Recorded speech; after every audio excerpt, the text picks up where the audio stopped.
সম্মানিত ভার্চুয়াল জগতের সকল ভিউয়ার্সদের একটা কথাই আমি বলতে চাই, আপনারা কি ভেবে দেখেছেন যে এই ভার্চুয়াল জগৎটা আসলে ফেক এবং এই ভার্চুয়াল জগৎটা নষ্ট করে ফেলে না নিজেরাই। আপনি ভেবে দেখেন যে আপনি একজনকে ঠকাচ্ছেন, আমি একজনকে ঠকাচ্ছি, দিন শেষে সবাই সবাইকে ঠকাচ্ছি।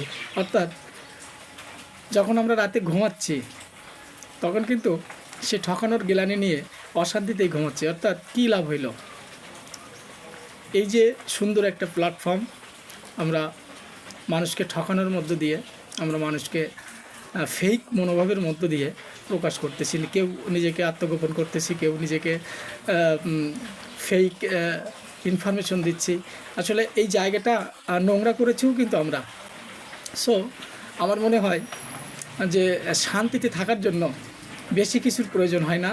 সুস্থ সুন্দর একটা মনোভাব, সুস্থ সুন্দর একটা চিন্তা, সুস্থ সুন্দরভাবে একে অন্যের সাথে সম্প্রীতি, সুন্দর মনোভাব এবং একটা সুস্থ ধারার, পরিচ্ছন্ন ধারার একটা পরিচয়, এইটুকুই বোধহয় আমার মনে হয় যে মানুষের প্রাপ্তি থাকা উচিত।